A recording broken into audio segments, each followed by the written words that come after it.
legions, hello and welcome once again to a very, very special edition of the What You Been Watching podcast. I am your host, the ever-diligent, marvelous Mike Dudley, followed as always by my co-host, cohort, and youngest brother, MD3 Marcus Dudley, checking in on the YOU. What's going on out there in podcast land? We are broadcasting live from the What Ya Been Watching studio somewhere in the south part of Tallahassee, I believe. Sure. Where the Black Bears roam. That sounds like a country song. Yeah, it's actually not a bad idea for a country song there, my friend. We want to give a big shout out to our intro music, Kesta. Always bright. Always. Always the banger. Always bright. Shout out to the lovely MK Dudley art. That wonderful, beautiful, bright banner. And for our good friend, Mr. A1 for the beats, you can find him at a1reality.music. Excuse me, that is a1reality.music@gmail.com. Hit him up for any of your custom beats, anything like that you need. And my man will get back to you ASAP. He's a master of his craft. Where else can they find us, my brother? They can find us on Facebook.com/Dudley Bros Podcast, or they can write into us at the What You Been Watching Podcast @gmail.com. Or other than that, I'm out here selling my man bits, trying to make those dollars. I got bills to pay. I was one of those guys that they went away largely, but I'm bringing it back. One of those people that used to just sit there with the truck at busy intersections and sell flags of various things. It'd be like a Bob Marley with weed in the background flags. That was me last weekend. Right. So we're out here. You can find us. So write us in, find us. We're out and about doing random activities. It's like a fucking What You Been Watching Where's Waldo fest. So how are you, my brother? I know you're a little bit under the weather, and I appreciate you taking the time to do this with me as always. Man. Yeah, the people need us, brother. So yeah, it seems like I'm always sick every time we do this. I don't know. Yeah, you are. Stoops. Yeah, just grinding, man. It's you know how it is. It's holidays are over, and now it's back to reality and trying to keep your head above water and all that good mess. I never asked you about your Christmas haul. Did you get a good Christmas haul? Oh, yeah, dude. Yeah, I made out like a friggin' bandit. That's good. This is time for receiving and giving back minimally. They should really pivot that towards the spirit of Christmas. That's right. So. Just giving me stuff. Yeah, pretty much. What do you really need? Because I know what I need, and it's money. It's cold, right. Hard cash. That's We're broke all out the here. Time. Cottage cheese for dinner. So, anything else we got going on, or that you need to tell the people, or? No, man, that's about it. How about you? Man, just like you said, just wrapping up the holiday season. A bunch of movies that we're going to talk about today didn't quite make the cut on the previous ones, but you'll see a certain theme with some of mine. I won't spend too much time on it. But other than that, man, just trying to get back to it, man. Trying to set these dedications for the new year. You got any New Year's resolutions or anything? Or no, because quite frankly, keep the bar low. Yeah. I was going to say because I'm perfect anyway, so why fucks with it? You know what I mean? Right. No, I never really set New Year's resolutions just because I don't want to disappoint myself when inevitably I fail.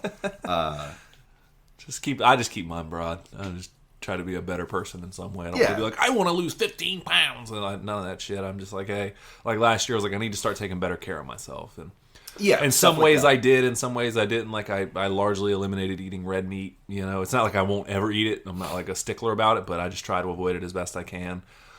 Try to do little things here and there. So in some ways I'm a success, but in terms of the mental health, it's probably worse. So yeah, it balances out. So yeah.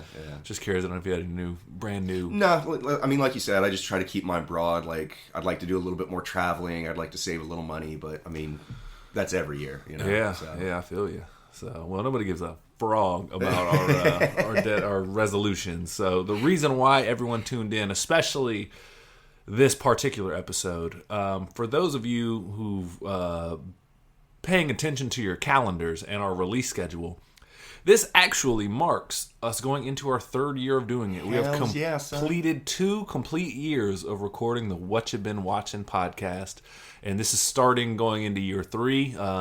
You've already probably picked up on some of the stuff. We've got some microphones that are going to be changing, so I appreciate y'all's patience in dealing with us on that. We love recording them the way they are, not because we don't care about y'all's quality.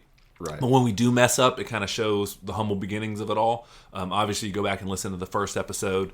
You can still hear a fish tank running in the background. Right. We didn't know how to change the mic setting, so it's actually all recorded through Michael's microphone on his laptop. That's Right. why I sound like I'm a million miles away. And so, But that was sort of what we wanted in the grand design from the beginning was, we wanted to take our audience on a journey as far as like us sort of learning the game and getting better at the craft and developing our skills. And, like we wanted to show how it all started in order to get where we wanted to go. yeah. And I know we were really reluctant at first of like, we recorded and we're like, all right, that's good practice. And then this and that and the third. And then I'm not trying to call you out, but you were a little bit more like, I don't know, we can't put it out. It just kind of sounds like shit. And I was like, nah, man, just pull the trigger on it. Let's go. Like what do we have to lose? Like what? Oh, that was terrible. Well, good. And that means we have a lot of room for improvement kind of situation. Right, exactly. So, Yeah. So I appreciate y'all. Anybody who listens, if it's 5 minutes a day, anyone who's ever shared, anyone who's ever commented on the Facebook page, anything like that, anyone who's actually written in emails. Thank you, Ashley. We'll be responding to yours here in the upcoming mailbag. Promise you I'm back. So anybody who's written in, anybody, I get texts from people. Some of my coworkers have listened in and give me feedback. If you've ever bought a T-shirt, if you've ever, handed out one of our business cards, if you've ever told a friend, if you've ever liked, subscribed, written a comment, anything, thank you from the bottom of both of our hearts, man. Like, we really, really do appreciate it.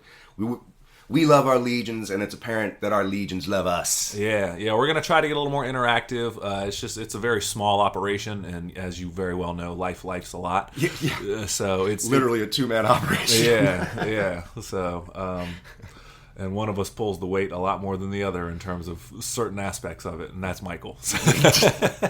But, we all have our roles to play, and I appreciate you. So, but man, it's been a hell of a time, though, man. I'm very grateful to do this with you, so I just want to take a little time to acknowledge you, the fans, the listeners, the hashtag legions that do tune in, week out. We genuinely appreciate it. For sure. That being said, man, starting off this third year, my brother, the people got to know why they've tuned in all these years. What you been watching, my brother? My man, I finally finished The Bear. The Bear? The Bear. FX show? Bearcast. Yeah. You have no idea how many times Michael owns a dog named Zoe the Bear. Technically, she owns me. Well, yeah, that's very true. And she busts in this room all the time while we're recording. And we always do a silly voice. We're like, welcome to Bearcast. And you have no idea how many times we've almost just compiled a list of interjections that have hit the cutting room floor of her barging in and us doing that voice. And like, today we're here to talk about famine. Best place to nap. So you guys almost got an episode full of that. But anyway, so that was a tangent. But you watched FX's The Bear? Yes. Or FX's The Bear? FX's. Yeah. So... Yeah, Jeremy Allen White is fantastic in it. If you haven't seen it by now, you're really missing out. It's a wonderful show that it features a lot of diversity, not just in terms of the different character aspects, but also the problems that they interact with on a daily basis. Like it's never just the restaurant; it's always the restaurant plus this interpersonal relationship, and then this other interpersonal relationship has overlapping, overlying issues with the other one, and then it's how it's all sort of interconnected. But just the central hub being it all is it's how at the restaurant plays. Yeah. Okay, yeah, it's in what, Chicago? Yeah. Basic. I know you told us before. His basic premise is like whoever used to own the restaurant, his dad or somebody dies. His brother, his brother who was played by John Barenthal. Really? Yeah. He's got an underrated performance before. No, yeah, for sure. Yeah, he must have. Can't protect the rig. Yeah, he got one just for that line alone. Anywho's, his Jeremy Allen White's Carmine is the kid's name. His brother owned the restaurant and got into some issues. He had some substance abuse problems, a lot of gambling debt, stuff like that, and he basically, unalived himself. And so Carmine was working at this really, really high-end, like 4-star Michelin restaurant. I mean, doing really intricate food work. I mean, hoity-toity, very fine dining. Silver spoon stuff. Oh, yeah, white gloves, all that good stuff. So he left that in order to come back and run his brother's restaurant. And so episode 1 is him literally coming in the first day and just seeing exactly how big of a disaster he's inherited. You know, like holes in the walls that have been just filled in with like people just stuffing, paper towels in them or something like that, or hanging a photo over it. Yeah. You know, like just creditors from like 6 months ago that are just now getting, billed and stuff like, just all the good stuff. Finding his brother's secret stash of pills and stuff like that. So, and then it just kind of goes from there. And so he hires on a couple of people. He brings in his cousins. He brings in his, certain family members to help him sort of rebuild from scratch. And it just kind of goes from there, man. It's a wonderfully written show, and it's so well shot. And I think everybody that acts in it makes huge swings. Nice. You think they just were given the reins to do so via the director or showrunner or whatever, just being like, hey, you really embrace this character kind of thing, or was it just written that way? I think it's a little column A, a little bit of column B. Okay. I think that they hired the right people. I think they casted it well. Yeah, they cast it really, really well. And I think that the writing just stands on its own. Not saying you could hand it to anybody and it would work, but giving it to the right people really elevates it to a new level. I mean, it's gotten really good reviews, and I think he won an Emmy or something. I know he was nominated, but I think he won an Emmy last year for it, for his work in it. What's his name? Jeremy Allen White. Yeah. He's also in a new movie, The Iron Claw. Have you seen the trailer for I've this? seen the trailer. It's the A24 joint with, what's his name? Zac Efron. Zac Efron, who I like, actually. Yeah. I'm kind of coming around on him. Yeah, he's come a long way from Glee. Yeah, that's for sure. For sure. Yeah, the story of the Von Erich family, which even if you're not a wrestling fan, get into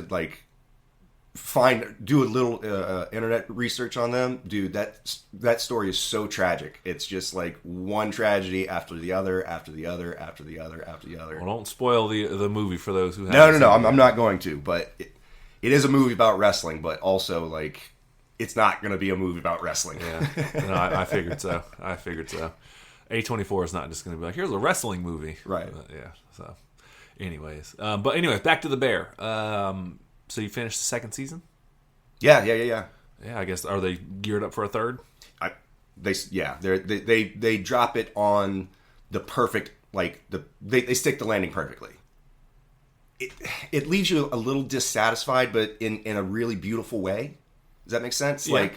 It doesn't give you exactly the thing that you wanted, but it gave you the thing that you kind of needed. Okay, I gotcha. Yeah. All right. Well, yeah. No. I was gonna go off on a tangent real quick, but we'll save it for another time because. Yeah. Speaking of endings being dissatisfied, did you watch any of the movies we said we were gonna watch by the end of the year? No, I did not. Good, because I didn't finish BoJack Horseman. So, anyways, yeah. So, endings being dissatisfied. I was gonna go, from what I understand, kind of like BoJack Horseman, and then I was like, yeah, you have no frame of reference. Is how I got to that tangent in my mind, right? Because I heard it's eerily dissatisfying, but it's also that's the best way for this show to end, is because it's the same way that it's very meta that BoJack Horseman, the show, never won an Emmy. Mm-hmm. And it's I remember Will Arnett tweeted out, was it's kind of oddly satisfying that BoJack Horseman, the show, didn't win an Emmy. Right. Yeah, even though it fully deserves it. Yeah, very, very apropos. Yeah. So, anyways, that was how I got to that tangent in my mind. I don't usually peel back the curtain to that layer, but yeah. So, what would you rate The Bear? Oh, I'm gonna give it three chopsticks. Nice. Okay. Does this? I know this is such a played out trope or whatever, but when people are like, the city itself is a character, they'll be like, the city of Gotham is a character in the does it matter that it's in Chicago at all, or is it kind of or is it just it's a bunch of people I demand schnitzels and warm pretzels and shit like that? I mean, yes, there is very much a Chicago element in terms of the food he's trying to sell. The food he's selling, the accent stuff, but. And it's really well shot. The shots of the city, or the stuff that takes place in the city, is really beautiful. but now, like, Chicago is sort of the background character. I mean, I almost dare say you could kind of almost substitute any town and it would also work. Okay. Or any, like, major town. I gotcha. So that was my only question. I didn't know if it was like he came in and it was like a sausage joint, you know, like, obviously Chicago, I'm speaking in stereotypes, but some of it's true. There's a major Polish population there. Right, it's all pretzels and sausages. Polish sausage, and he's like, yeah, we're not selling that anymore. We're doing high-end food with low market, low budget kind of feel. Right. So No. I don't know if that was but yeah. No, not at all. Okay, well, I want to watch that show. It's just there's so much content, man, and I know, it's hard to keep track of them all. fucking being a homeowner, bro. It's like it never ends. There's always some shit to do. Did you ever see the movie The Money Pit? Yes, on Comedy Central, like when we first got cable. They played that, and then a movie I also mix it up with all the time because I watched them both in the same day is War of the Roses. It's always those. I always mix those two movies up. Yeah, it's because I watched them both the same day. So okay. So yeah. I haven't seen that movie in a very long time though. It's Tom Hanks and they get the house. It's falling apart on every single aspect, and it's it's got what's her name from Cheers in it. I know you're talking about. Not Kirstie Alley. No, I know who you're talking about though. Yeah, I can see her face. I don't remember her name though. Not a big Cheers person. So, well, what else you been watching, my guy? Oh man, that's saw something real recently, but we can get into it later if you want. For our anniversary. Yeah, the anniversary jump off. Yeah, absolutely. So. Yeah, other than that, man, that's pretty much it. I just been, like I said, I just been grinding lately. That's been my modus operandi. Ain't nothing wrong with that, my guy. Well, yeah, you got a question you want to ask me, or nope? That wraps up for this podcast. We'll see you guys next. No sponsors, no nothing.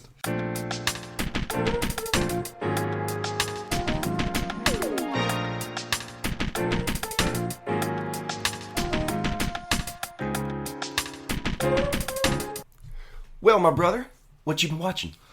Great question. I'm going to run through the gauntlet of films that did not quite make it to our Christmas episodes. Mm-hmm. I kind of went back between Christmas and now. I've just been kind of like watching a lot of things that is just still kind of 'tis the season, as it were. And so I didn't want to talk about them all, but I'll run through them real quick though. I saw Love Actually in its entirety for the first time. Really? Yeah.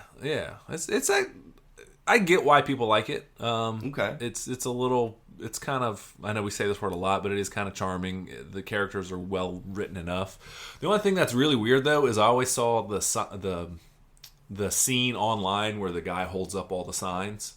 Right. And he's going to Keira Knightley, who I always have loved, but he's holding up the signs to her. I never realized he's that's Andrew Lincoln, isn't it? Rick. That's Rick. Yeah, Grimes. I think so. Yeah. I didn't realize that he's hitting on his best friend's married.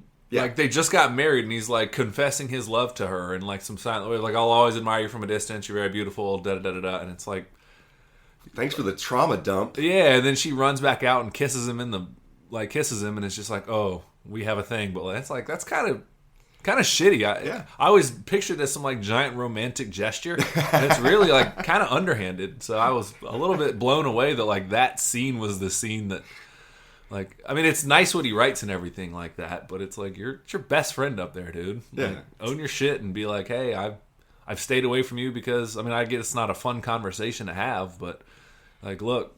I've stayed away from you largely because I think you're absolutely gorgeous, and out of respect for my friend, I don't know how to manage those feelings right now. So please, it's nothing against you until I can figure out how to view you in a light where I don't know how to blur those lines. Right. Like it's probably best that I just stay away. But in the same breath, that's a you problem, not a them. Not a like. It's not his responsibility to dump that on her. Yeah, no. I'm just saying.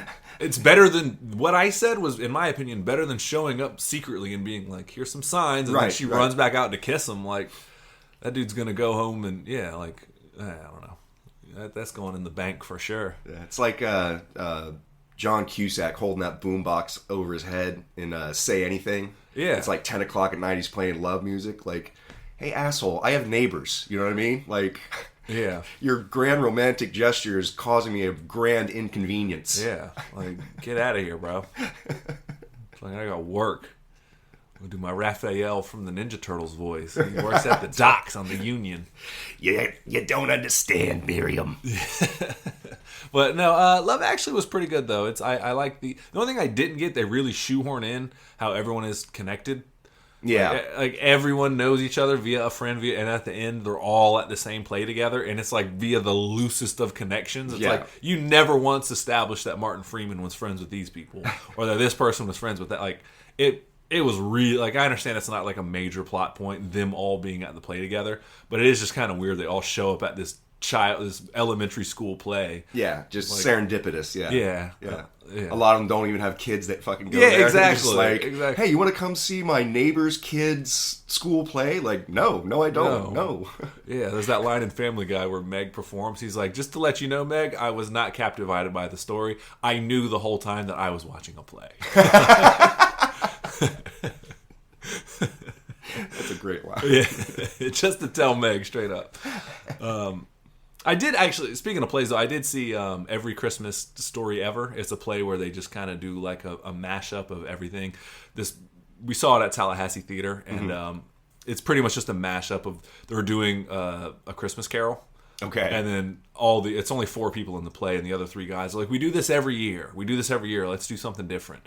And then eventually they all just kind of mash everything up. So they do like the Grinch and Rudolph, and they just throw it all together into one kind of. So it was pretty fun though. Still not my favorite play I've seen recently, but it was fun. But here nor there.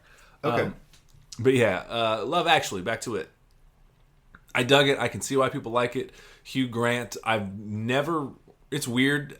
Some people always found him to be like incredibly charming and like, oh, he's so this. I think it's the posh accent is what does it. It is, but like to me, and this is why I'm not like judging him. I know he had some things come out about him years ago about actually being like a womanizer and having some questionable behaviors or whatever it was. I don't remember exactly, so I don't want to speak on it. I just remember. Right.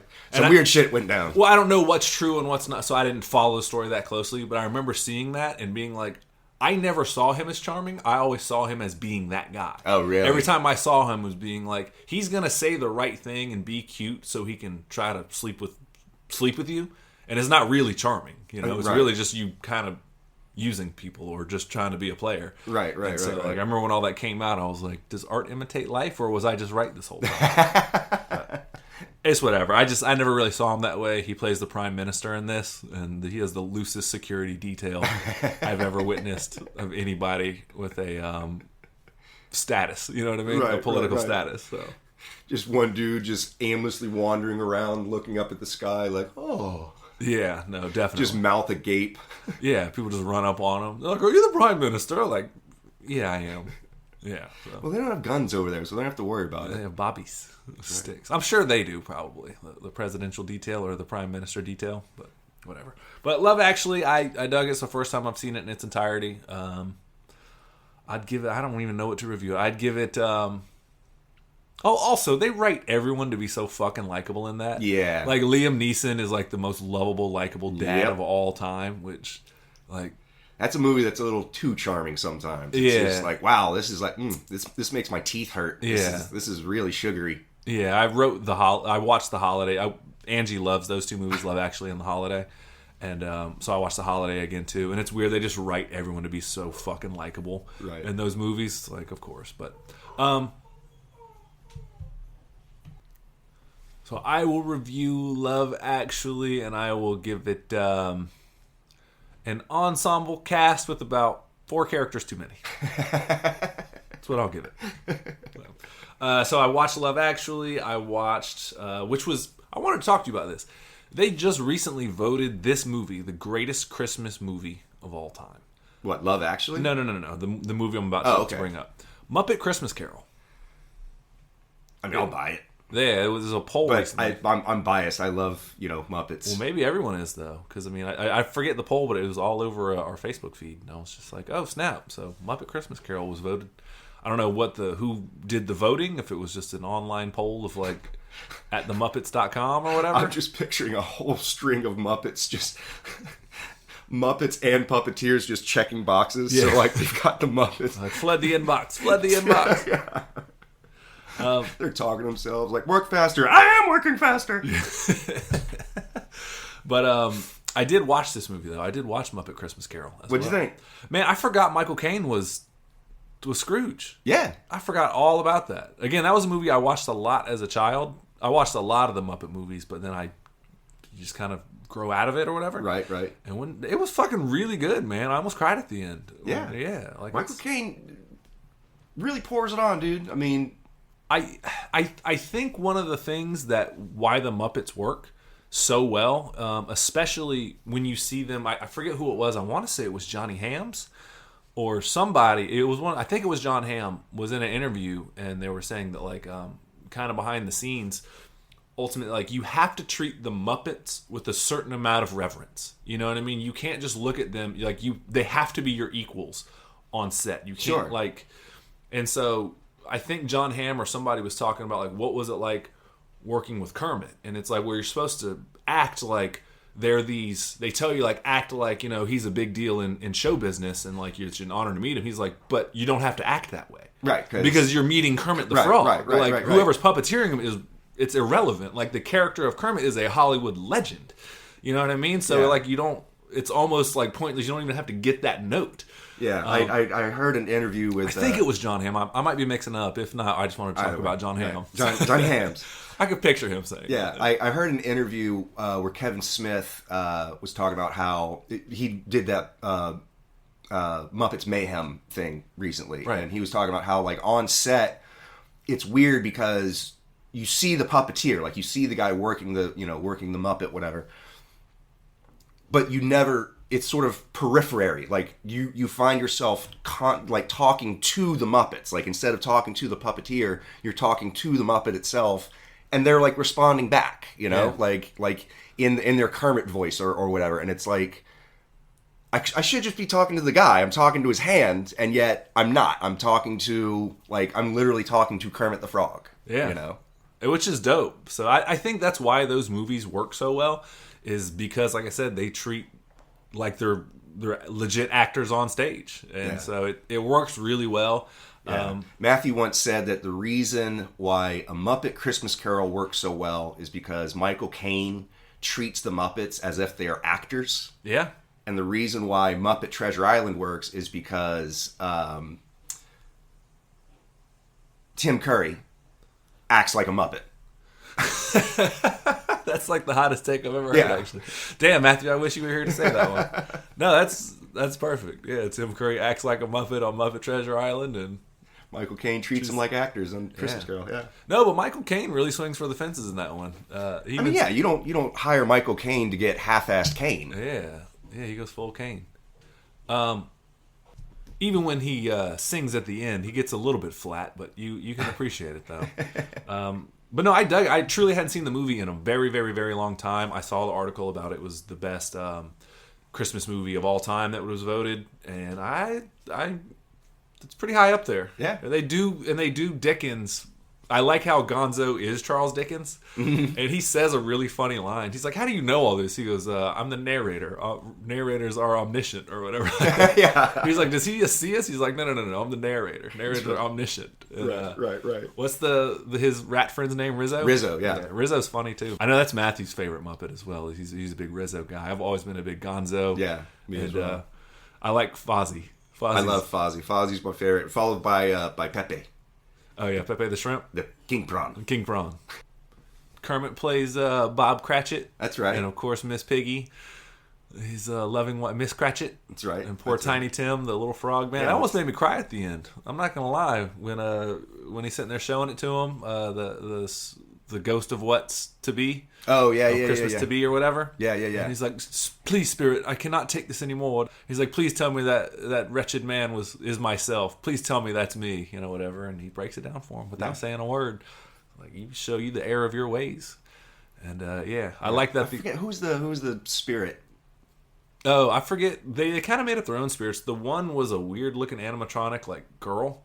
The first spirit, and then it was the giant like dude in a suit with a big red beard. Right, that's right. And then the last one was just like a giant fuzzy like black kind of like a cloaked Muppet, whatever. That's right. Symbolic of death, but like not quite. Yeah, like more shadowy than like anything. Yeah. Like, I remember that. Had like tassels hanging down. That's right. That's right. I remember that now. So, But yeah, no, it was really good though. So I appreciated that movie a lot. I will rate that whatever the highest rating we can give it. What you've been watching, I will give it one bend of Gonzo's nose. Which, excellent. Again, he's my favorite. I also watched another holiday classic, which another one. We were talking about. I think it is. Oh, it is Love Actually. That has Mr. Bean in it. Yeah. And we were talking. Wait, is that? Yeah. Okay. It's Mr. Bean. What's his name? Rowan Atkinson? Yeah, Rowan Atkinson. We were talking about people that are just naturally funny. Oh, yeah. And like Rowan Atkinson in Love Actually plays a very serious role. He's just, all he does is tie up a watch and he's like, one moment, sir. And all he's doing is just tying a gift bag, much to the chagrin of Alan Rickman that's taking too long because he's buying it for his mistress with his wife out shopping. And he's not doing anything funny, but he's just so naturally fucking funny that I couldn't help but laugh at him. Yeah, it's just the way he does things, you know what I mean? Yeah. It's like, I think John Cleese is kind of the same way. That's another dude, like, I would watch him read the phone book because he's going to read it in a way to where it's just going to have me in stitches. Even if he's being dead serious, like, I'm not doing anything funny, I'm just reading the phone book. Right. It would just be funny to me. Yeah. I watched another movie that has somebody very much so, and this is to put you up there with Rowan Atkinson and the person I'm about to name, the John Cleeses of the world, fucking Ernest. Oh, yeah. I watched Ernest Saved Christmas for the first time in many years. Dude, that movie rules, bro. Dude, I'm telling you, man, Jim Varney is probably one of the most underappreciated actors of our generation. Like, people slept on him. He's natural. Like, I was cracking up at stuff that wasn't a joke. It's just the way he says things. He's like, I am one with the road. I am in tune with all four tires as we navigate our way to the airport. Like, just his delivery on everything. They love doing close-up, sweaty shots of him. Oh, yeah. And he's the best at it. With the wide-angle lens and stuff like that. Yeah. And you never see Vern, his partner that he lives with, and he comes in and stuffs the tree in the house, and is like, that'll hold, and he starts ripping up the phone out of the wall, and yeah. He's a brilliant comedic actor, man. And he was, like, Shakespearean trained. I think he went to, like, Juilliard or something like that. I don't doubt it for a second. He plays multiple characters. He plays the guy that breaks into helps break Santa back out of jail. He's working for the governor to do a report on the status of the jail. And the whole time he's like, and he puts the glasses on and does the whole character. It was funny, man. Like, and I was laughing at jokes that weren't even really jokes. It was him just being the character of Ernest in his delivery. He always goes off on these tangents about, like, at the end he asked to ride along. Santa asked him to ride along with him for one night. Sure. And he's like, well, I do have the most sled hours in the old sled chair, and these reindeers, I do get to know them quite well now. And, like, I'm doing his delivery a complete injustice, but he's not saying anything that's like punchline. It's just him being funny. Right, yeah. And I realized that fucking Ernest was a giant part of our childhood, and I appreciate that very much. Yeah. So I dug it, though. It was an hour, like, in 26 minutes or something like that. Oh, that's perfect. And I dug every second of it. That's it wasn't enough Ernest. It's rare that you do the same character in, like, 6-8 movies, and I walked away going, like, I wish I had more of that guy. Yeah. Right, exactly. I mean, like, it's him and Tyler Perry. That's pretty much it. Yeah, I guess, yeah. But I dug every second of it, man. He was naturally very funny. And he saved Christmas, man. So, big shout out to Ernest. Cool. What are you going to rate it?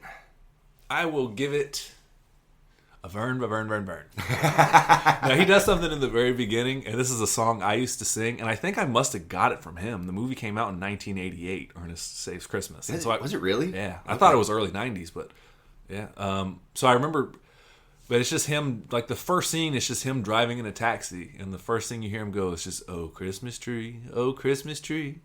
Oh, Christmas tree, oh, Christmas tree. And he just repeats it. Oh, Christmas tree, oh, Christmas tree. Right. I was dying laughing, and it's like the opening line of dialogue. It's just him making silly faces, not knowing the words to a song or some shit that I would do. Yeah, but that's so relatable because that's all shit that we've done. You know what I mean? Like, how many times have you been alone by yourself in your car, just saying stupid shit and making fun, faces in the rearview mirror? Yeah, all too often. So, I don't know. I think Ernest might have influenced me on that because I sing very silly shit to myself. So, highest we've spoken. Jim Varney is on our wall of fame, unquestionably. Yeah. He's still way too handsome to play such a silly character. And if they ever do an Ernest again, you got to give it to John Cena. You got to. You think so? You got to. He looks just like him. He looks just like 180 pounds heavier, but, you know. I don't care, man. I don't care. He's close enough. Jim Varney's too goddamn handsome to be. That's right. So, oh yeah, when he dresses up at the very end to sneak into the movie studio to get the guy that needs to replace Santa. Oh yeah, okay. I think I remember. Okay. He plays a hillbilly delivering snakes, and he loves playing these characters. You can tell he gets really into them because at the end you could tell they're like, "All right, cut." You don't hear the director say it, but you could tell it was something that he threw in. And he goes, "Poison! Hollywood always wants poison!" And he drives off in the truck. He's talking about the poison snakes. Poison! Hollywood always wants poison. He just peels off in the truck. And you could tell that it was like he just kept rolling just long enough for him to get one more improv in that made the cut. Right. So I dug it, man. Rest in peace, Jim Varney. You are definitely on the Watchmen Watching Hall of Fame. So, and Ernest Scared Stupid is one of the greatest Halloween movies. I watch that all the time, dude. So. That's just Jim Varney dressing up and doing silly voices. I'm in. Let's do it. Yep. So, real quick, the last one I did watch a newer movie. I watched John Woo in his return to cinema in the movie Silent Night, starring Joel Kinnaman. Oh, okay. Rick Flag of the DCEU, who I like as an actor. I've not seen him in a lot of other stuff, but I liked him as Rick Flag for sure. Yeah, I mean he's adequate. I'm not gonna like slag on him. I haven't seen him in a lot, but he's okay in my opinion. I liked him in The Suicide Squad a lot. Like, yes, When he called John Cena, speaking of which, he's like, "You're a phony," or whatever he called him. He's like, "You're a joke." He calls him as he dies. He's like, "You're a joke." But no, he was in the movie Silent Night. John Woo directed. Okay. Man, I gotta say, there's probably like 40 words said in this whole movie. Oh, really? Yeah, like the whole premise of the movie is just a quick spoiler. They tell you pretty quickly. If not, you can discern it pretty quickly.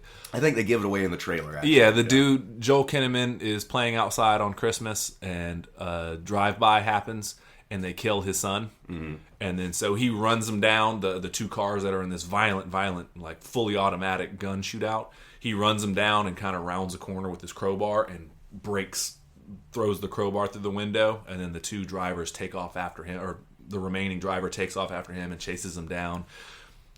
Shit happens. One of the guys gets decapitated, but in the process, Joel Kinnaman finds himself on the ground. One of the passengers of the car then gets out and shoots him in the neck, and so he loses his voice box. The opening 10 minutes, dude, they show like a surgery scene. Oh, geez. And it's actually, I'm a little more squeamish than I probably care to admit. It's weird. Some violence, it's real hit or miss with me. Some things I'm like, it's whatever. But like open wounds and shit like that gross me out. And so they just show a literal bubbling open wound out of this dude's neck for like way too long, and they're like pumping the blood out of it. I was like, all right, I get it. Right. And it's weird. There you didn't need to see exactly how the steak was made. But 2 minutes ago, I watched somebody get decapitated by a forklift, and I was like, "Yeah." So I don't know. Like, I guess it's because I can discern that like that is camp. You know what I mean? Right. And that is like that's just a bubbling open wound. It's like I can watch the most violent horror movie, but then like watching a war movie where you like the shot in Saving Private Ryan, where they come in after D-Day and you see the dude just pick up an arm and sling it over his he's so shell shocked from the explosion. He just picks up his severed arm. Like that one weirds me out. Like that makes me queasy. But I can watch people get their eyes gouged out in a horror movie and just be like, that looked like great. Yeah, no, it's weird how you do that because there's a lot of more. As the movie goes on, I'll explain it. But there's a scene. It's John Woo doing John Woo, and so he's in the trailer. It's like it's a return to there's a lot. It's not overdone slow-mo, and I'm going to take a shot at somebody. It's not like Zack Snyder, where it's just like, he knows when it's woo, like, it'll be fast-paced, and then, like, when there's an impact, like, for example, in the opening scene, one of the cars runs into a fire hydrant and flips, and he slows it down so you can see the water gush out, and the car flip over it, and you're like, yeah, all right, cool. But then it speeds it back up, and it's like, let's get to it again. That's the John Woo that I know and love. Like, he was the one that, like, you can say, oh, you can't. It's very rare that there's... Usually when you talk action movies, especially of a certain genre, you speak about the stars. You speak about the Arnolds. You speak about the Sylvester Stallones. You speak about the Bruce Willis. You speak about certain actors. You know what I mean? Right. John Woo is the name that gets up in directors. So like, this is the guy that goes on the Pantheon. Yes, he did certainly bring us Chow Yun-Fat and stuff like that, but in terms of directors, you usually don't view the action directors. Maybe like Chad Stahelski of John Wick fame, things of that nature. The Michael Bay, something like that. Yeah, but like no one is like, John Woo's got to be up there with those guys. Well, I mean, because he set the standard. Right. I mean, like in the late 80s, early 90s, I mean, everyone wanted to do what John Woo was doing. Like, he literally changed the game. He wrote the book. Yeah. And so, I mean, like, every movie that came after him was like, that's what we're doing. That's how you do an action movie. Yeah. And so you see some of that. His signature style is definitely there. So many doves. Yeah, there's some pigeons in this one for sure. But you see like the slow-mo shots he does well. You can tell he upped his game a little bit. There's certain fight sequences where Joel Kinnaman is storming the bad guy's base at the end, and he's going up a flight of stairs. Very cool. And they do a good job of, like, again, the John Wicks of the world, the Raids of the world, changed it where, like, you can't do quick cut. I don't mind those as long as you can keep me action oriented, but you got to show the cool shit. Like, you got to show the impact of the punches. Right. You got to show the fatigue of the guy. There's certain check marks, and he checks them. Well, it's because audience have gotten smarter to that. Like, they know, I think now that they can... audiences now know when they're editing around somebody who can't fight. You know what I mean? Yeah. And here's the thing is, you don't need to do a 40 move set like a martial artist. Give me 12 moves at a time, and then you can cut. And then give me another 12. Like, show it from the other angle and do it fluidly, where it's like you can then follow the action of now we're going from this way, from the stairs, we're going back down because we pushed him down. Well, it's like a comic book. You have to show the sequence of events. You have to, like... I have to be able to watch this fight and understand, like, all right, I just saw him throw 3 elbows and a flying knee, and then the other guy caught his leg. Boom. Now we take off in a whole nother action sequence, and, like, whereas if it's just cut, elbow, knee, cut, elbow, catch, but it's just like, wait, what's happening now? Right. And so John Woo really, you can tell he kind of kept up with the times on this. It's certainly, again, and I'm not taking shots at anybody, it's certainly not like a John Wick or like The Raid where it's really long shots of things. But he knows of like, all right, audiences are beginning to expect this in terms of action film. So he brings his certain flair to it. He kind of keeps up with some of the newer times. And then, but it still reeks of John Woo. That's cool. That's a good thing, man. I will say it's because, like you said earlier, he wrote the book on it. Mm-hmm. People have been imitating John Woo for so long that it's good to see him come back to form, and be like, oh, shit. But in terms of does this elevate, sadly, I don't think it does. I think it checks all the particular John Woo boxes that you want. Which is why I went to go see the movie. Like, don't get it twisted. But I wouldn't say that it's more of a status quo thing for John Woo than it is like an L of holy shit, John Woo is back and badder than ever. Right, so right. He changed the game again. Yeah. So I was a little, I wouldn't say disappointed, but I don't really know a better word for it. A little bit disappointed in that sense of I was hoping there was going to be some elevation of things. Sure. But it is also, I haven't seen a John Woo type movie in a long time. Right. Where somebody throws on a black leather jacket and jumps on a motorcycle and you're like, that's what I'm talking about. He's going to use, I bet at some point he's going to use this motorcycle as a projectile. He does. People going strapped to the teeth. It does slow down a little bit. Really, there's a montage of pretty much what it is Joel Kinnaman drinks himself. He starts going into a depressive slump because he wakes up with no voice box. Right. He can't express his anger. He can't express his rage. There's a scene of him trying to yell, and all that comes out is air. It's like, and he's yelling as loud as he thinks he can. And so you kind of see the frustration in him. And his wife, he starts just drinking all day. And so his wife eventually has enough and is like, yeah, fucking get out of here. Like, I'm not staying around for this. And he puts it on a calendar of like, in 1 year, he's like, everyone dies, and it's Christmas night. And so really, it kind of slows down in the middle of it's just a giant training montage of him like, all right. And so like around learning how to hotwire cars and working out and buying guns, and I'm sure lots of shirtless shots of him cleaning and oiling guns. Not quite, but you're not too far off. Right. No, yeah. Almost as if I've seen this one before. Yeah, which, again, the montage goes a little too long because we know the end result. Sure. And so the how of it all, it does show a nice progression of him. Like, there's a certain move he's trying to do in his car. And, like, you see the progression of him, like, getting closer to doing it, and then he finally does it all in one fell swoop. It's a pretty cool shot, but you're like, we knew he was going to get there. We can trim some of the fat here a little bit. Sure, yeah. And then that's just one aspect of it. And then there's also an aspect of him going to the gun range. And it's like, I bet any amount of money that his spread is going to get closer and closer. Right. Sure enough, it does. He's going to start out all over the place, then eventually they're going to cut to, like, behind the target, and it's just going to be little pinpoints all, like, within the spot of a dime. That's exactly that. In fact, they put the camera behind the piece of paper, and as he's shooting, one little hole comes, and by the time it's actually kind of a cool shot because he's still continuing to shoot as he hits the button to pull the paper to him. Okay. And so it's getting closer and closer to Joel Kinnaman, and you just see it opening up more and more and more and more and more. So it's actually kind of a cool shot, so I got to give it a little bit I've never seen that before, so a little credit there. So, also the rapper Kid Cudi is in it.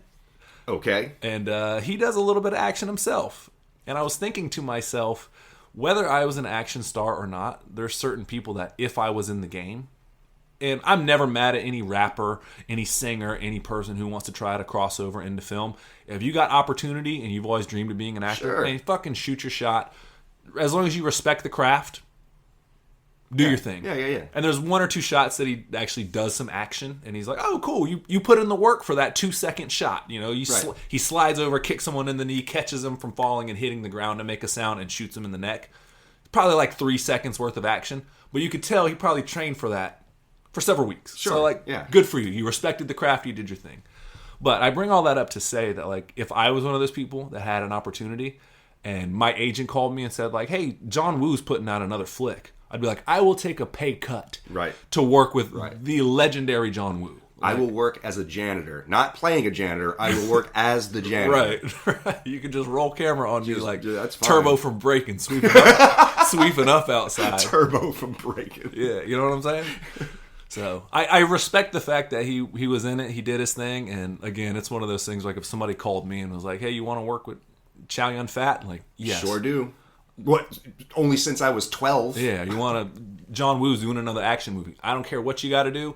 Get me a meeting. At least get me in the room to try out for the part. Like, please. Right. I'll do it for less money because he's a legend. How many more bites at the apple does this dude really have? I will verbally fillet him until he lets me into his movie. Yeah. You're like, "You're so great. You're so great." All that thing. Just like Chris Farley. Like, remember in Mission Impossible 2? Yeah. Remember in Hard Boiled when... He slid down the banister. He was shooting the gun. That was cool. Which is like the coolest fucking...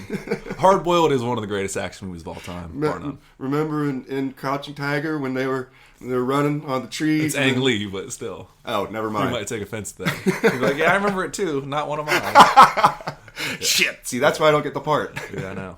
But, so yeah, shout out to him for that. I will say, all the montage and stuff aside, when it ramps up to around, like, November is when he starts to kind of exact his plan or whatever. Okay. He kidnaps a guy to try to get answers. It doesn't go according to plan. He gets stabbed and he gets kind of fucked up. And I was like, man, you've had a whole year to train for this. You might need some more practice. But right when the plan goes into play... Oh, he didn't think they would have knives. Yeah, well, he gets a little too sloppy in his execution. It goes sour quick. He hands him a pen to like, "Hey, write down all this information." And let's just say, what would you do if you were hand-bound and you had it? Yeah. Yeah, I'd probably try to stick it in his eye. Yeah, so. But I will say it also is kind of cool. There's very little dialogue in this movie. And I mean, like, you could count it in both hands. Okay. Each line that's said. Most of it's either text messages or stuff on the radio. When someone turns it on, you'll hear. But, like, the actual characters themselves speak very little. So outside of Joel Kinnaman, it's not just him going yes, no, sending text messages. He refuses to use the voice box. So he uses it once and then throws it on the ground. It's like, nope. But spoiler alert, at the very end, there's a scene where he finally catches up to the big bad guy, the guy who shot him and was responsible for the drive-by that killed his son. And it's kind of a graphic scene, but you can tell like the rage and the justice of like, he chokes. He doesn't shoot him. He ends up just choking him to death. Okay. And like the guy is screaming for help, and you can kind of see like now you know how it feels to not have a voice and feel helpless. Yeah. And so it's this weird kind of poetic justice told by violence. And it's weird because, like I said earlier, I'll be grossed out by open wounds and shit like that. But there's a scene where he's fighting this big guy, and they stumble into the arms closet of this drug dealer. And he's like, oh, so you can imagine what happens. Right. He gets a hold of an AR-15. He does a slow-mo shot where he drops to his knees and throws the gun over his shoulder and shoots the dude underneath the chin through the top of his head. Of course. And, like, it's so weird when you root for violence. You're like, yeah! Right. Well, like, because I'm not... Oh, he just died in glorious, bloody fashion. That was awesome. And so when he's choking the dude at the end, it's like, it's kind of a graphic scene, but it is weird. The poetry of it all wasn't lost on me, you know, and it's real surface level of like, yeah, now you know how it feels to be helpless and to not have a voice. And also, it's I will take from you first what you took from me last. So right, yeah. It's also way more personal in terms of like, I mean, literally choking the life out of someone with your own bare hands, as opposed to, you know, shooting them from far away from, you know, with a bullet or what have you, or even using a knife, like literally like. Using your strength, your power, your rage to be like, shh, go to sleep. Shh. Yeah, so it's a pretty good movie though, man. I would definitely, if you catch it on streaming, I'm sure it'll be there pretty soon. It's definitely worth a watch. It's not, I wouldn't call it a game changer. It definitely is the status quo John Woo, but it's John Woo. Man, more John Woo is good. Yeah. John Woo. So I will rate that movie. I see what you did there. No. I was going to give it 2 boxes of Newport shorts in a box, because if you get addicted to those, you will end up as well with a voice box. Which Newport shorts actually in a box is high currency, so I might want to change those to like Virginia Slims maybe. So some Marlboro stacks. Yeah, for real. Other than that though, man, I watched Loki season 2 and Red Dawn. I'll talk Loki season 2 when you finish it. Okay. Because I really do want you to watch that. It's, sure. I think there's a lot of discussion, especially in the last 2 episodes. And I watched Red Dawn as well. I didn't sit through the whole thing. I came in about halfway through, and it was my first time ever seeing it. I will say this, though.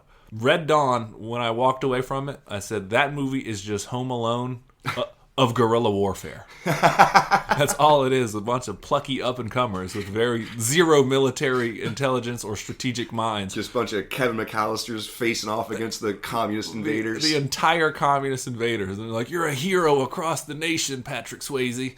And it's like, okay. Like, are you really?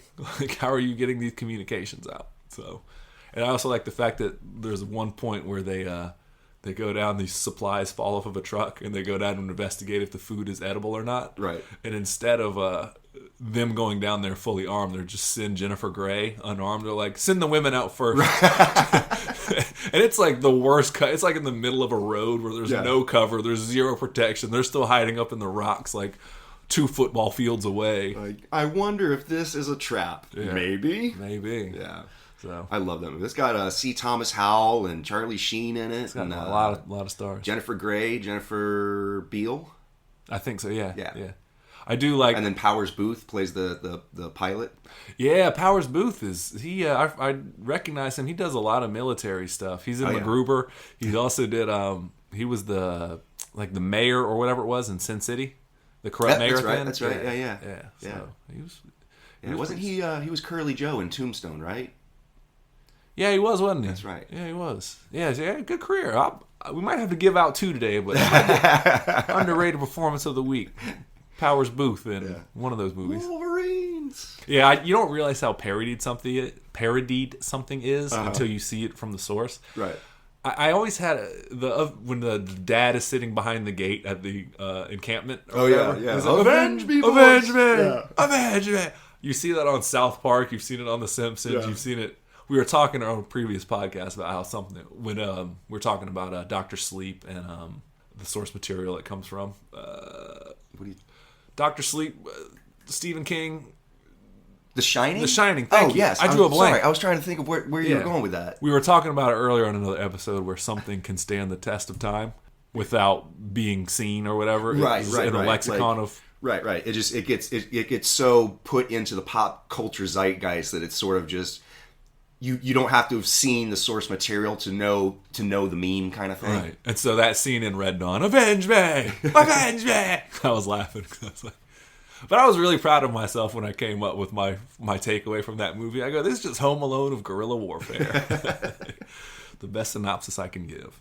So on that note, that's my dumping of all the information. We're going to take a quick break, and we're going to talk about a movie near and dear to our hearts. Celebration. So, this is why you tuned in. This is how we're going to celebrate our anniversary. We thought long and hard about which movie we were going to discuss for the anniversary, and only one thing came to mind. That's right. So we're going to take a break, and we're going to give a shout out to our sponsor, Cargo Shorts. Cargo shorts, because most men don't own purses. That's right. We'll be right back.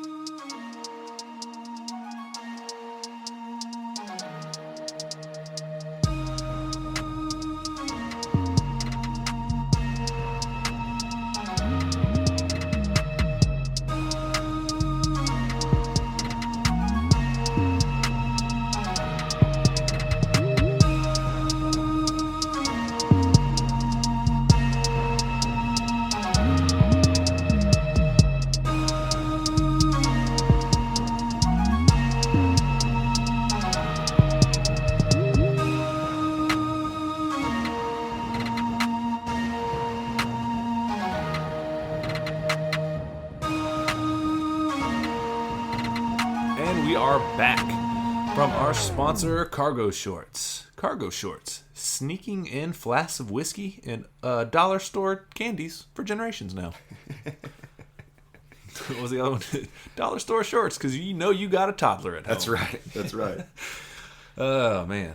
So, I've been bumping my gums over here for the last little bit. My brother, why don't you tell them what we decided to watch for the anniversary of our What You Been Watching going into third year? We watched, quite possibly, the greatest movie ever to come out of the early 90s. Not talking about Schindler's List. Since it's the third year we're going into, we figured we'd kick things off right by watching the classic Three Ninjas. This movie is a classic, and I like what you did there when you said kick this off. Yes, sir. No, this movie, Three Ninjas, is a huge part of our childhood. And I can't believe we left this out. We always talked about how, like, what's one of those movies that you used to rent all the time? Oh, yeah. It was like, Starship Troopers, we said, Stargate. There was a couple others that we threw out there. Mm-hmm. This one was rented, or I think we might have owned it at one point. We absolutely owned it. You saw this movie at every childhood party you went to after it came out for years and years and years to come. Everybody was watching Three Ninjas. So, man, I got a million thoughts on it. What are your thoughts on it? You want to give them the rundown? I don't want to do a plot synopsis because go watch the movie. Right. It's super rad, so we might touch on some plot points. Basic plot line is three brothers learn ninjutsu and have to defend themselves. Yeah, and they get rad nicknames in the process. That's right. Rocky. Colt. And Tum Tum. All right, so just some basic facts, and we'll just run through it. Released August 7th, 1992, directed by John Turteltaub. What else did he direct? Because I recognize the name at the end of the movie. I'm glad you asked that. He directed Cool Runnings. Classic. While You Were Sleeping. Phenomenon. The John Travolta one that we were making fun of recently? Phenomenon. Yeah. Phenomenon. That we mixed up with Powder. And Michael, I couldn't remember. Right. We mixed all three of those movies into one film. He directed National Treasure 1 and 2. That's right. And he directed The Meg, didn't he? The Meg. Oh, he did do The Meg, didn't he? Yeah. Nice. Let's see. Had a budget of $2.5 million, and it grossed, how much do you think? Probably back in the day. It's definitely not $100 million movie. No. But I know in terms of video rentals, it had to do well. Oh, it became a cult classic for sure. Yeah. I don't know. Probably $40 million. A little less. Oh, what was it? Oh, 29 mil. Oh, okay. Yeah. I would say back in the day, like $100 million movie. But again, the budget for the movie was 2.5. Yeah. So they 10 times, 15 times their money. Yeah. 10 times your money at least. We're not scientists. You can get a calculator yourself. I don't know how numbers work. Yeah. Opened at number 4 in the box office. Yeah, I don't doubt that. I mean, back in the day though, man, like a $100 million movie was like a true blockbuster. Now $100 million is like you don't even make on true blockbusters. You don't even make what it costs to make the movie back. Right. But like Ace Ventura was $100 million movie. Like huge. That was a huge hit. Sure. You know what I mean? So, right. Yeah. Right. Just to put it in perspective, this doing 30 off of 2.5 is $100 million in 1992. You would have had Tom Cruise, Brad Pitt, Julia Roberts. Like you would have had every major star in your movie with $100 million movie. Oh yeah, no, I mean to gross $100 million. No, I mean but cost. Oh, wise. cost. Yeah. Oh yeah, that would have been $20 million for each, or 15 apiece. Yeah, Right, easily. right. Yeah, like Ocean's 11 back then would have cost. Right. So, yeah, no, that's pretty. I'm glad it made. I know it spun off a bunch of direct-to-video sequels. It did. It was followed up by Three Ninjas Kickback, who only one of the stars returned for. That's right. What's his name? I have it. What was the kid's name? Rocky, right? Or Colt? Colt was the one. No. The only one that was consistent through the whole thing was Tum Tum, and his name was Chad Power. Oh, really? Chad Power. Oh, nice. Yeah. Tum Tum was the constant throughout them all? Yep. Good for him, though.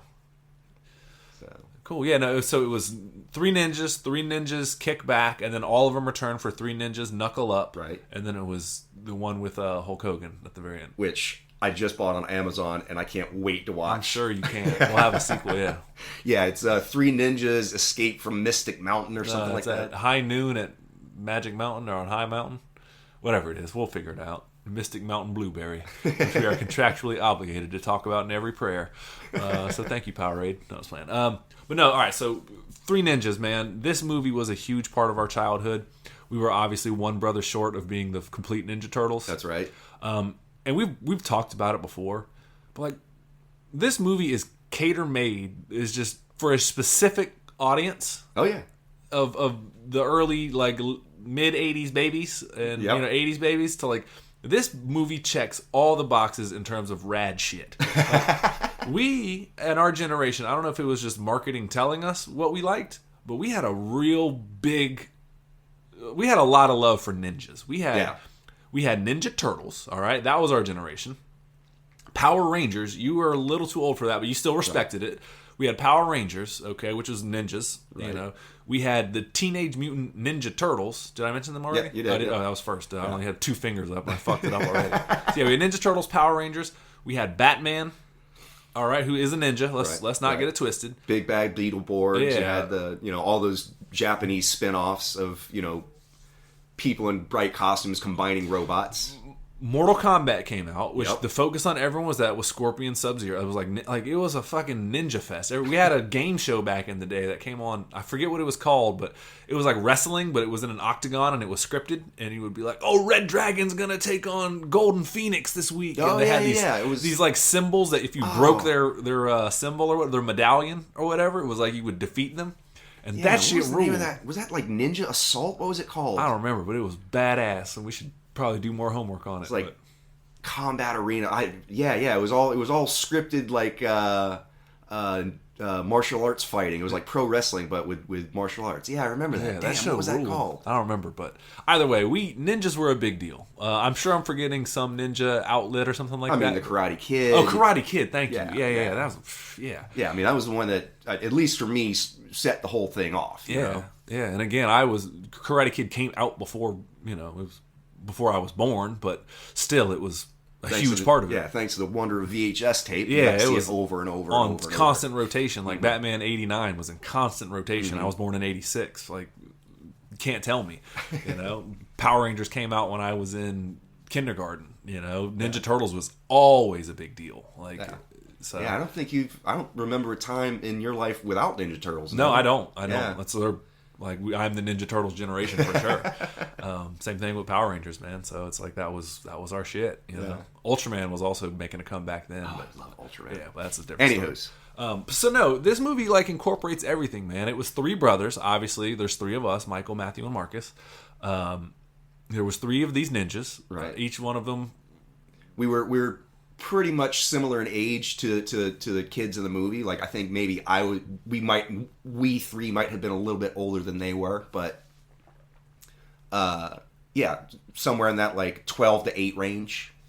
Yeah, and this like the whole thing was like their grandfather's gonna go teach them how to be ninjas, and he's like this Mr. Miyagi dude played by Victor Wong. That's right. Big shout out. He was in Big Trouble in Little China. He was in 7 Years in Tibet. Is in a great movie called Tremors, which is one of our middle brother Matthew's favorite films of all time.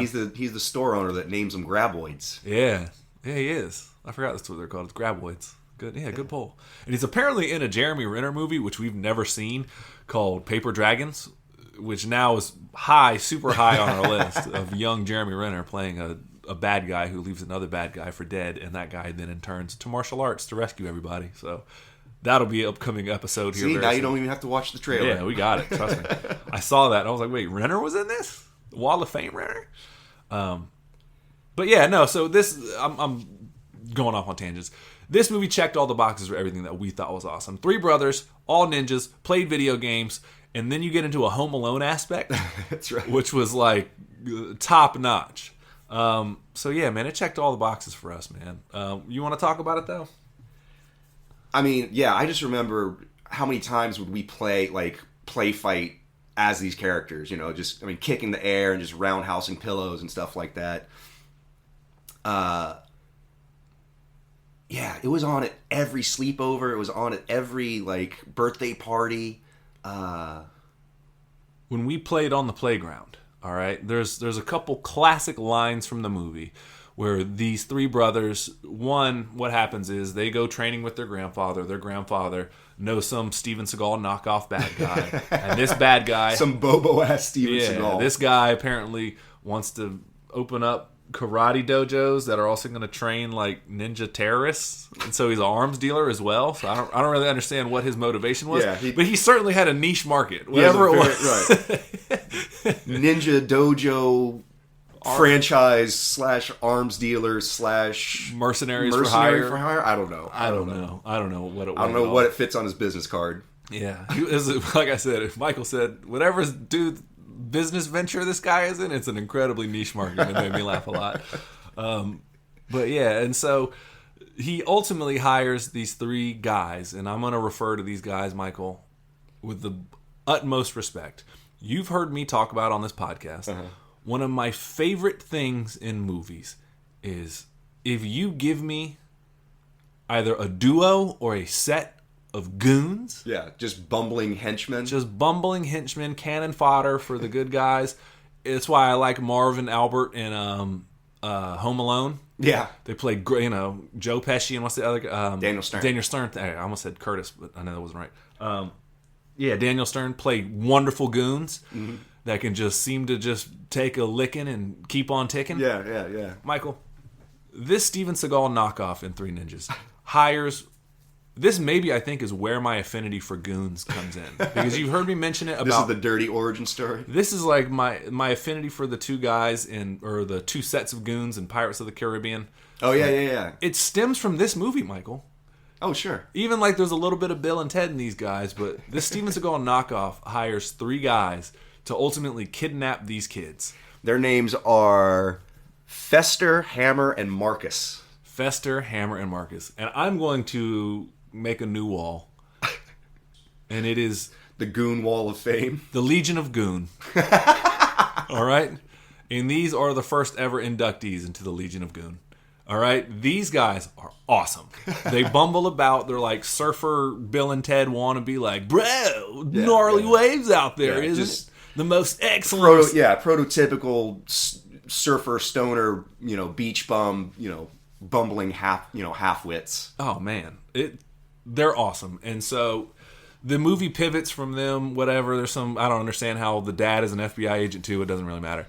These kids need to get kidnapped. The kid's dad is the FBI agent that's chasing after the arms dealer dojo franchisee, Steven Seagal Bobo. Yeah. And so he needs to kidnap. He hires the goons in order to kidnap the kids to leverage the dad to get off his back. There's the plot. Yeah, there you go. And so these goons get hired, and at this point in the movie pivots from the grandpa training the kids to be ninjas into Home Alone. And Michael, this movie was so impactful. I actually paused the movie while we were watching it because you don't realize how impressionable you are as a kid. My whole life I've been told that, ninjas are awesome. I got the Ninja Turtles. They say radical and awesome things, all right? you see Home Alone and things like that. Michael, this movie was so impactful that I actually hoped that there was an attempted kidnapping on my brother's lives at one point, because I truly thought that with the knowledge I had from watching Home Alone and Three Ninjas, that I would be incredibly prepared to be kidnapped and sold into child slave labor somewhere. That I was going to prevent that single-handedly. That's how impactful this movie was. That would not put a sack full of broken glass in my race cars. I will defend this house. In a jar of marbles. Jar of marbles. Yeah. I was disappointed when we didn't get kidnapped, Michael. With my Rube Goldberg home protection devices. Michael, I truly thought that we were going to be well prepared for it. And I was actually... The idea that it's really funny when you think about it, though, that we were disappointed we didn't get attempted kidnapping, This is the equivalent of, cleaning your AR-15, being like, sure hope nobody breaks in tonight. Right. We as kids were like... Sure hope nobody steps foot on my property. My dad would be like, I'm going to go out and do this. And we're like, it's cool. And we were like, we know secretly we're going to be just fine. We've been training our whole lives by watching these instruction videos. That's right. In Home Alone and Three Ninjas. That's right. So here, you go tie the doors together. I'm going to go put oil on the kitchen sink, on the kitchen floor. Oh, man. But no, these three guys, Marcus, Fester and Hammer. See, yeah. These guys are in the Hall of Fame. They say little things in there that are just, I've repeated my whole life. They're following them in the three ninjas in a van. And they're not paying attention to the road, and they're like, slow down, slowing. Right. Slow down, slowing. Slow down, slowing. They break into the house. And they rear in the cop car. And the kids ride by on the bikes. Go, somebody got a ticket. He goes, shut up. And then looks at the cops like, no, not you, the kids. Kids. They break into the house and they say one of the most iconic lines I've ever heard. And he goes, we don't want to hurt you. We just want to kidnap you. Which is awesome. First we feast, then we felony. Yes.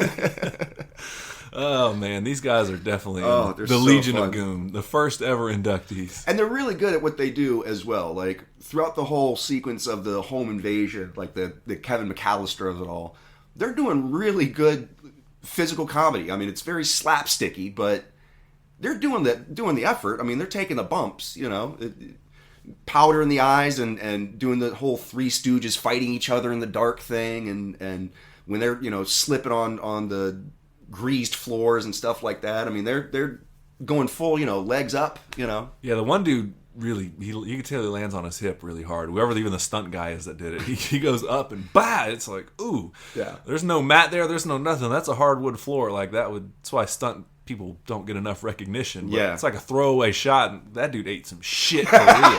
Like his leg was higher than his hip when he like. Yeah, did we get the shot? No. Fuck. Yeah. No, you're right. Fuck.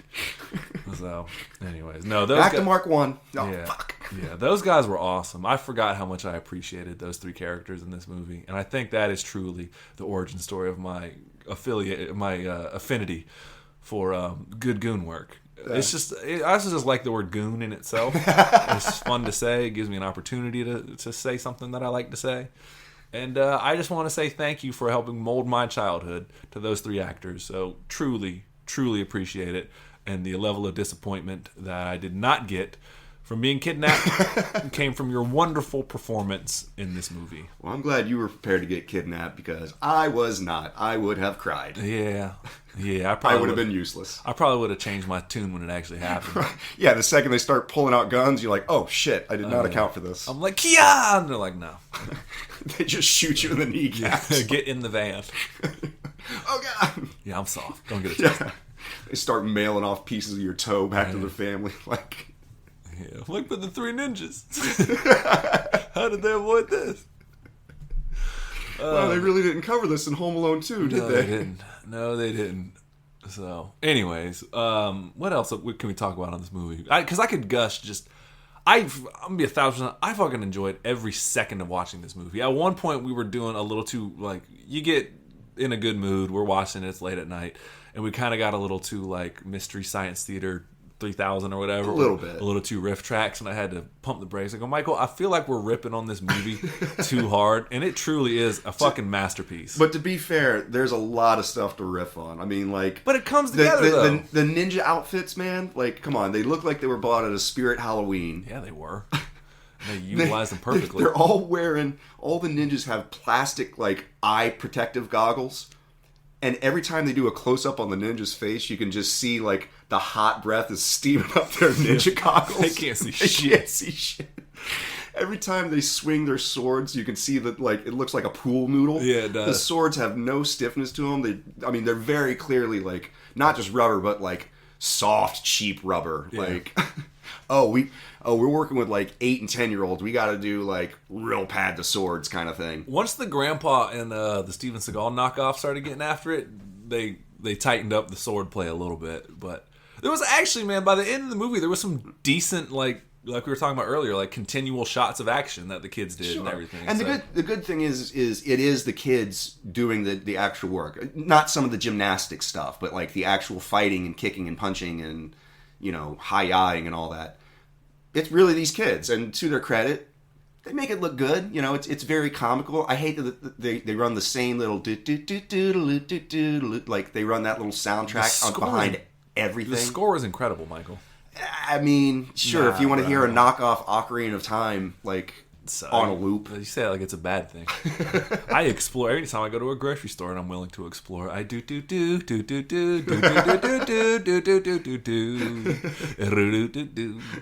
Yeah. All right, we don't have rights for that. Yeah, we don't. That's why I threw in a root. See, I can vanilla ice. That's right. It makes ours different from theirs. It's a little tick. You know what I mean? That's right. Legally distinct. Legally distinct, right. The fact that he did that interview after knowing he ripped off Queen and David Bowie was like, that little tick that makes a difference. Like, you know, you lying your ass off right now. Balls on him. Yeah. Anyway. Sit there with his fucking shaved 3-stroke eyebrows. Like, fuck out of here, bro.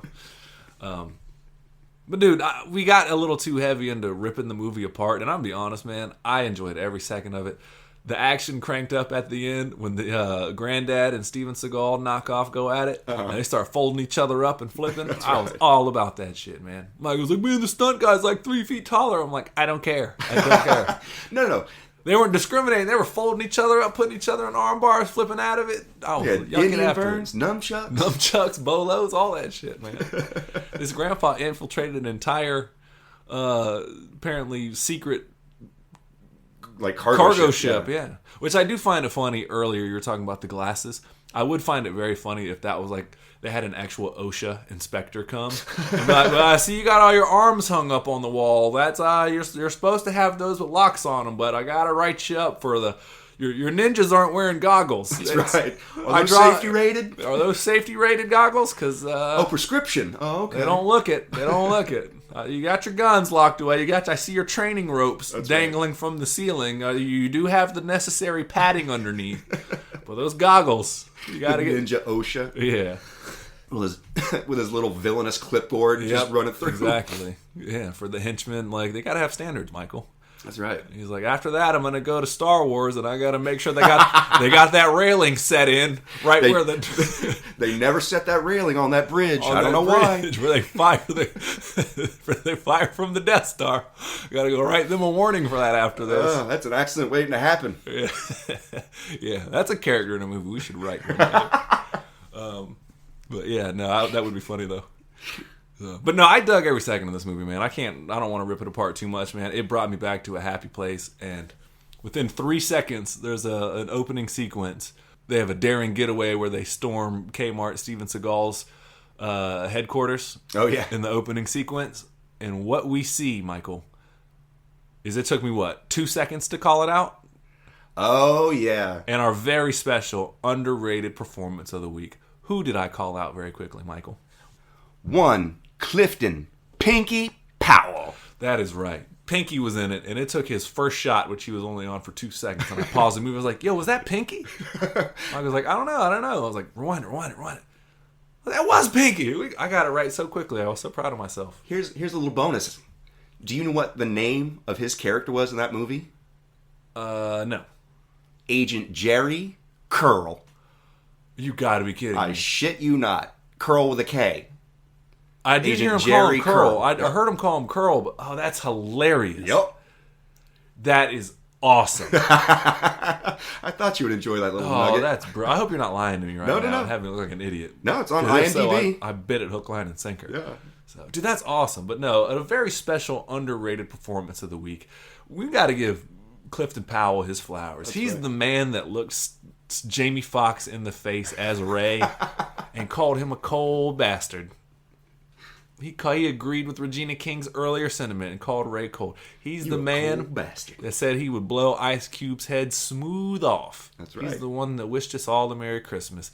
He's been doing it for a long time, man. He's also plays a role in the Boondocks, which I can't repeat a lot of the things that he says, but he plays a prisoner in there. So we got to give Clifton Powell his flowers, man.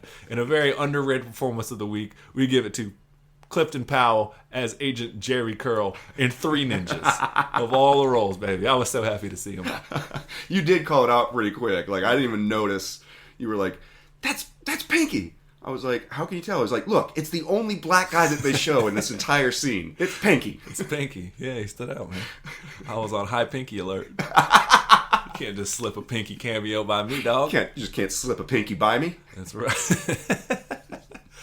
So yeah, no, this movie brought me back to all my childhood feels though, man. I was so happy to watch this, and I was just like, I get it. It all made sense again. I was in a happy place of watching these three kids get kidnapped. And, man, I mean, it's a goofy movie. It's the stunt work is pretty good for what it is. I mean, it's definitely a kids movie, but it's not bad, you know.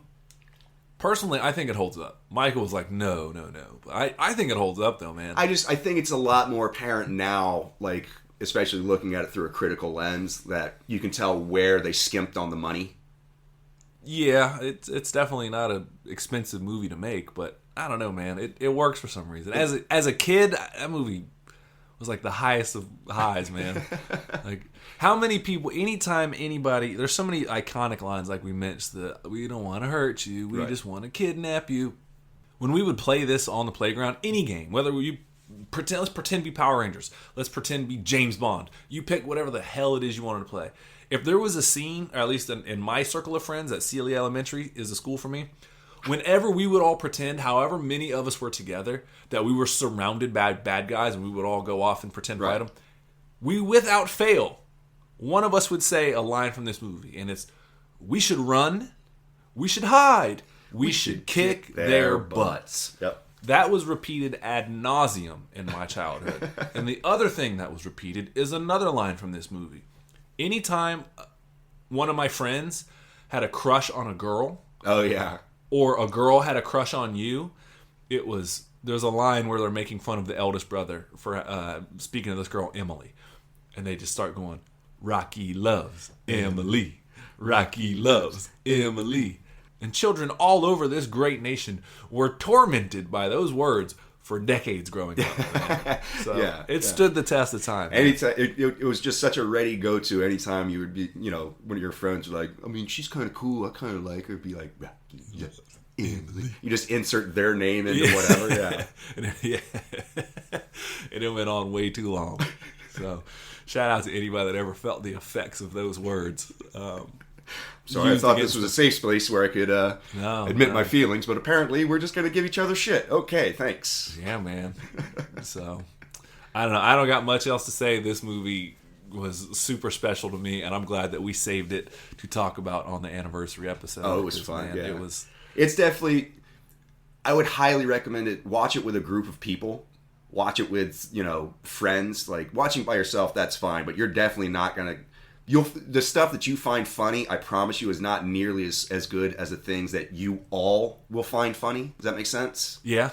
There was some certain comedy. Looking through it because I've never seen it as an adult, I'm super glad that I got to relive this movie. I appreciate it more looking back at it as an adult and seeing it through this lens. Sure. And being like, why did I miss this as a child? Right. But it also did what I wanted it to do. This movie is super heavy in the nostalgia. Sure. So it brought Takes you right back. It took me right back to also me remembering exactly why it is that I like this movie in the first place. Sure, yeah. So I'm super glad that we revisited this for our anniversary episode. And I will give it the highest rating possible. And that is a bag of new flavored jelly beans. Let's see. I am going to give this one doll with light up eyes. Light him up, boys. Who was the wrestler that was in it? We didn't give him a shout out. Oh, his name was, the character's name is Rushmore. He's played by a wrestler named Professor Tanaka, and his claim to fame was he tag teamed with Mr. Fuji back in the day. Oh, dope. Yeah. Dope. Why did he get out of the gig? Just grew out of it, grew too old, or? I mean, he was big back in the, I want to say 50s and 60s as a wrestler. So, I mean, yeah, we're talking like old school. So Really? In the 60s he was? Mm-hmm. That movie came out in like, when did Three Ninjas come out? 92? 92, yeah. Really? How old was he in that? God, I couldn't even tell you. I mean, I know he was in the military for a while. Damn, he looked good then. Damn. Yeah. Damn. Okay. Well, Yeah. some people are ageless, man. Yeah. That's what it is. Well, I mean, he's also Asian, so he could be 60, he could be 40. I don't know. Yeah. There is some truth to that. There is some truth to that. But yeah, no, big shout out to him too. Still doing his thing at that age. Yeah. Playing the big brooding bad guy. That's right. Yeah, he plays the mini boss, as it were. Yeah, it's a good way to the describe final him. stage, the gatekeeper boss. Yeah, man. So, yeah, I'm just glad they ramped up the action after they beat him. Grandpa and Steven Seagal go at it. As they go on, they start to do longer shots of action. I was all about this movie, man. So I appreciated certain things. So, Yeah. Again, highest rating I can give it, man. And if you've ever been a fan of this movie and you haven't seen it in a long time, if you're my age, I know you saw this movie, go back and watch it. Do yourself a favor. I think you'll appreciate it. Even if you do it to laugh at it, you'll still appreciate it. So, Yeah, I think that about sums it up for me as well. that wraps it up then. Well, on that note, my brother, that's all I got for this episode of What You Been Watching. We appreciate y'all listening truly once again. Yeah, man. Thank you all very much. 3 years strong. If we'd have thought that it was going to get this far, I never would have started it. I know, right? But hopefully there'll be big things coming down the way. More merchandise, more interactions. Write us in, seriously, whenever you can, at whatchabeenwatchingpodcast@gmail.com. Find us on Facebook. MD3 signing out. And Marvelous Mike D. See y'all later. Now go watch a movie. And talk about it with somebody that you love.